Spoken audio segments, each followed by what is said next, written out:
Hello and welcome back to LMTV Spotlight. We're speaking today with Ryan Hammond, Executive Director, and Nicole Doyle, Associate Director of Curriculum and Youth Programs from the Kinney Center for Autism, Education and Support at St. Joseph's University. Now, in our first segment, we spoke about autism and autism education, and so I'd like to pick up with the support and service side. But before we do that, though, I'd like to also talk about a series of events coming up next month.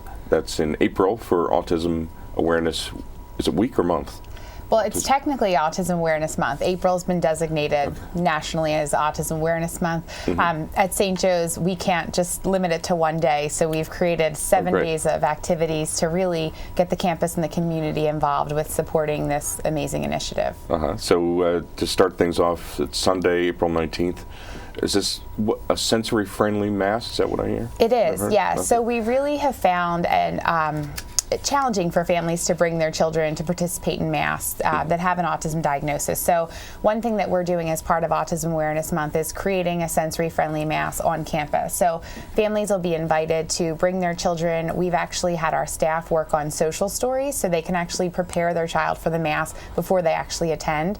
And then we'll be making some modifications with seating and just different sensory issues that may generally come up at mass to help these children be able to be successful and participate with their family and their faith. Our president, Father Gillespie, will be celebrating the mass that day on campus. And we hope that not only do we launch this on campus on April 19th, but we also are willing to share this information with the community at large so they can, again, take advantage of this opportunity to prepare their children in their own communities to attend mass with their families. Terrific, and then it picks up the next day with breakfast. Right? Yeah, so we're following that by, we have a transitional day program where we have students from some districts that are bused to the Kinney Center for their transitional support. So we're providing that behavioral intervention for their students. So we'll open the doors of the Kinney Center for a pancake breakfast, and it'll really all be run by these transitional day students that we have in our training program and supported by our students. So we're looking forward to really just opening the doors to the community and showing them a little bit about the work that we're doing with our students and also the families that we serve. Okay, so let's go through the rest of the week there. Sure. April 21st. So April 21st is a big day. We have a partnership with CHOP that day, and we'll be doing a speaking series in the morning, which St. Joe's has a free period during the day, so we'll be inviting students of a variety of majors to participate and engage with the speaker on, it's Dr. Bob Schultz and Tim Abel from Penn and CHOP, and they'll be talking about the science of autism, and it's very technical, and I think the students will really relate to that science-based approach that they might not always hear.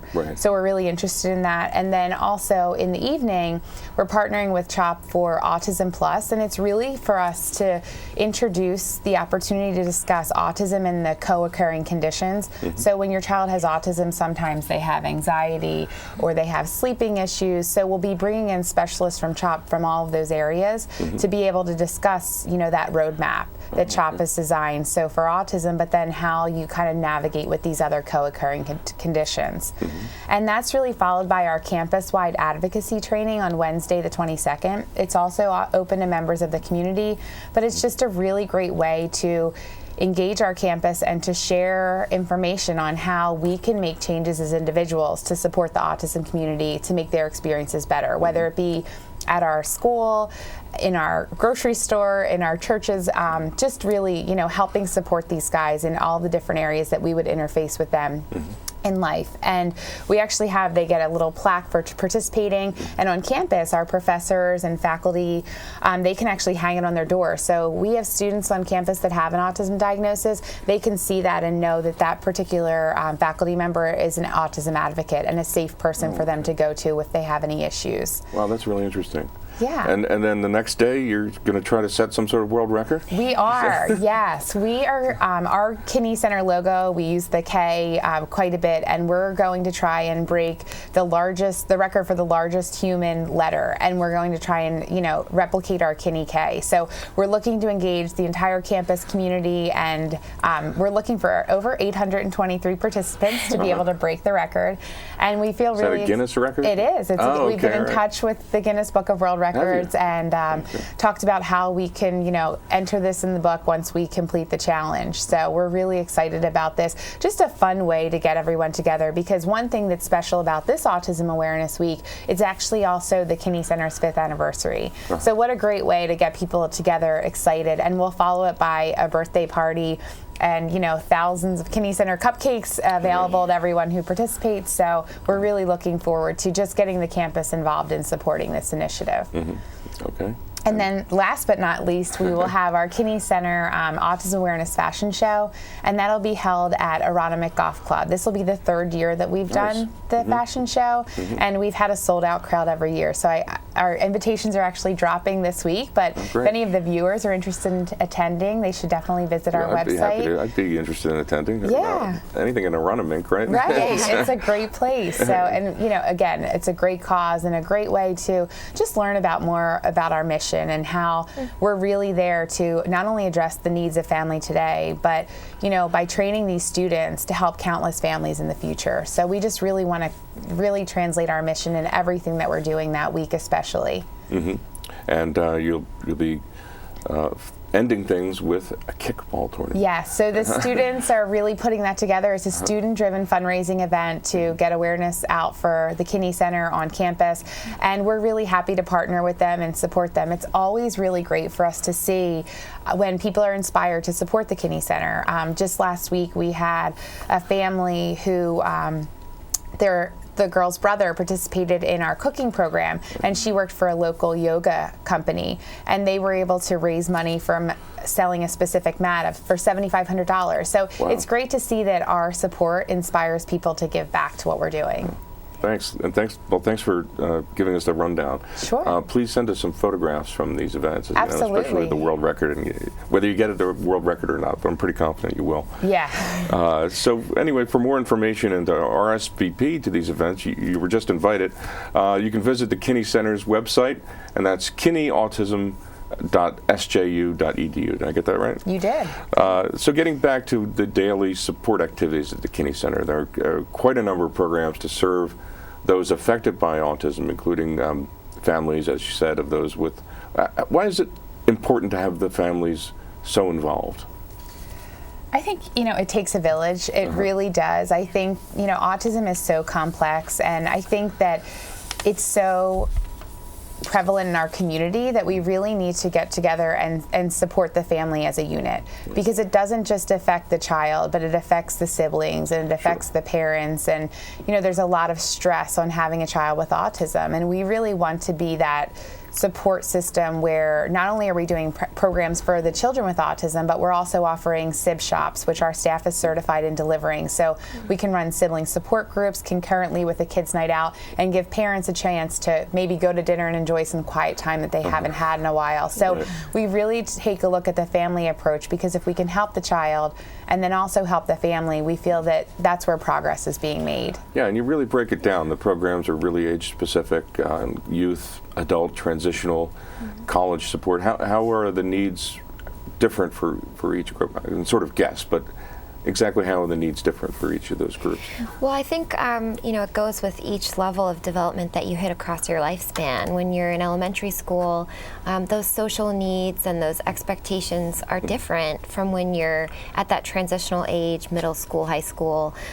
We start to think about jobs and future success, and also a lot of just self-care, being able to make your own meals, being able to do things independently. So as you go across those different age levels, when the expectations change, our individuals with autism need that specific instructional support on how to reach that next level of success. Right, and now, so with each different level, you're talking about different social skills, sports, and there's a Camp Kinney, is that right? There sure is. And what age kids go to Camp Kinney? As young as 3 and as old as 14 for just the camp program, but we also have another great program that runs at the same time. It's our auxiliary camper program for those who are 15 and older, and they actually help make our Camp Kinney program as successful as it is, where the students learn how to participate in jobs to help make camp fun success. Right. For the younger guys, they get to do a lot of fun activities across the day, swimming, sports, group games, what any other camper would receive, but with that one-on-one instruction. And one thing I think that's really unique about our camp is, we use neurotypical children as peer mentors. So we have a 3-year-old with autism, and they'll be paired with a 3-year-old typically developing child. So we then match them with our staff. So together we're helping build relationships in a really supported environment so they can take these lessons and bring them back into the classroom. So a lot of these kids make their first friend at camp, and for me, my daughters participate as peer mentors, and they work with children with autism for all 5 weeks. How do you get your kids involved if they're, I think you said, typically developing? How would you get them involved as a peer mentor? That's really interesting. So we've started out with really tackling our campus community and inviting professors and staff, faculty, if they have an interest in their child wants to be a peer mentor, they can be involved. And it's actually escalated into a lot of siblings. So we now become a destination for families where before they were driving one child to one camp and the other, and we can make a meaningful experience for both their children, their child with autism and their child without a diagnosis. And their typically developing child learns that there's other people like my brother or sister, and there's other people like me, and they find a new way to support these guys. So it's been really great. Well, that's fascinating. Now, so for adults, you have a night out program. This is adults with autism. Yes. A night out program with social and independent living skills, from what I'm reading.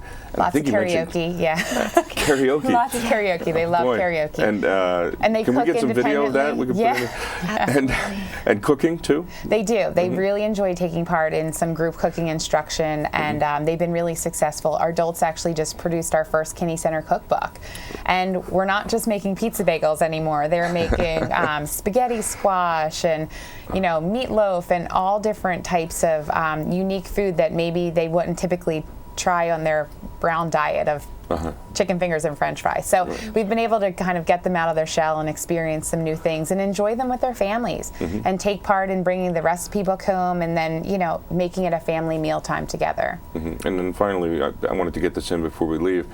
Aspire, that's all capitals, ASPIRE. Tell us about that.